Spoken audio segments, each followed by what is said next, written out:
السلام علیکم ورحمۃ اللہ۔ آج ہمارا ٹاپک ہے لو بی پی، یا اس کو ہائپوٹینشن بھی کہا جاتا ہے۔ تو لو بی پی یا ہائپوٹینشن کو ڈیفائن کرتے ہیں۔ یہ لو بی پی یا ہائپوٹینشن جو ہے، یہ جب ہمارا بلڈ پریشر نارمل سے کم ہو جاتا ہے تو پھر اس کو لو بی پی یا ہائپوٹینشن کنسیڈر کیا جاتا ہے۔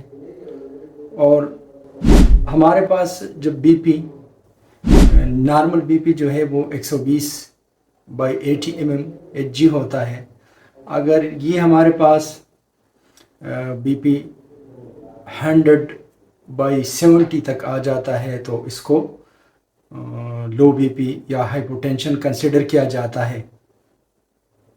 تو اس ویڈیو میں ہم ہائپوٹینشن کے کازز ڈسکس کریں گے، ہائپوٹینشن کے سائن سمٹم ڈسکس کریں گے، اور اس کے ساتھ پھر ہائپوٹینشن کے ہومیوپیتھک ٹریٹمنٹ بھی ڈسکس کریں گے۔ یہ ہائپوٹینشن جو ہے یہ کس کو ہو سکتا ہے؟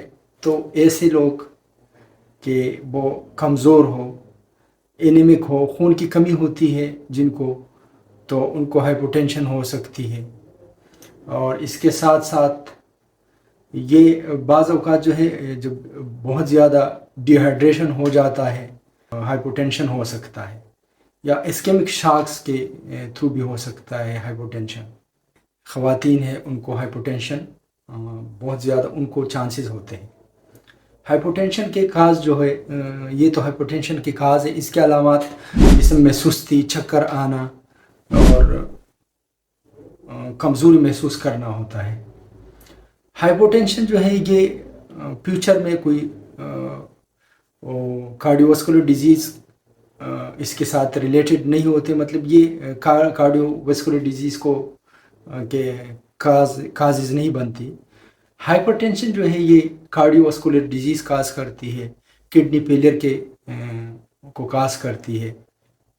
مائیکارڈیل انفارکشن جو ہے وہ بھی ہائپرٹینشن کی وجہ سے، اگر لانگ ٹائم تک ہو اور آپ کا ہائپرٹینشن یا آپ کا بی پی کنٹرول نہ ہو تو مائیکارڈیل انفارکشن ہو سکتا ہے، مختلف کارنری ڈیزیز ہو سکتی ہے، اور حتیٰ کہ ہارٹ فیلئر بھی ہو سکتا ہے۔ لیکن ہائپوٹینشن جو ہے وہ کوئی فیوچر میں کوئی خاص جو ہے وہ ڈیزیز کاز نہیں کر سکتی یا ڈیزیز کا ذرائع نہیں بن سکتی، لیکن اسی وقت جو ہے کافی تکلیف ہو سکتی ہے۔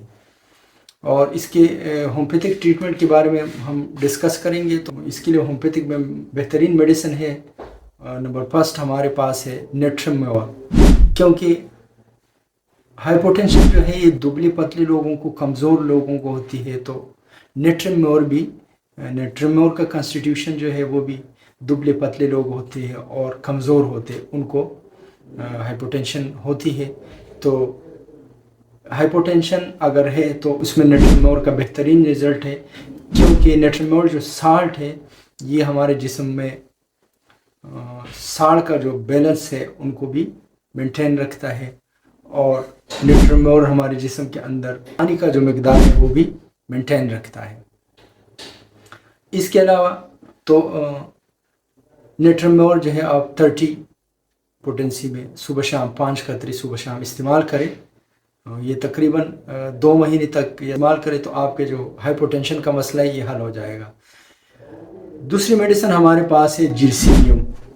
جرسیمیم بھی یہ ایک ایسی میڈیسن ہے کہ ہمارے نروس سسٹم پہ کام کرتا ہے، اور جو پیریفرل نرو سسٹم ہے اس پہ کام کرتا ہے، اور اس کے ذریعے جو ہمارے ہائپوٹینشن کا جو تکلیف ہوتے ہیں اس کو کنٹرول کرتے ہیں۔ کیونکہ ہمارے جو بلڈ پریشر ہے اس کے 2 پروسیس میکینزم ہوتے ہیں، لانگ ٹرم اور شارٹ ٹرم۔ تو جرسیمیم جو ہے یہ ہمارے شارٹ ٹرم جو بی پی کا میکینزم ہے اس کو کنٹرول کرتا ہے۔ ہمارے دماغ کے اندر جو ویزو موٹر سینٹر ہوتے ہیں اس کو کنٹرول کر کے ہمارے جو بی پی ہے، ہائپو ٹینشن ہوتا ہے، اس کو مینٹین کرتا ہے، نارملائز کرتا ہے۔ اس کے علاوہ ایسے مریض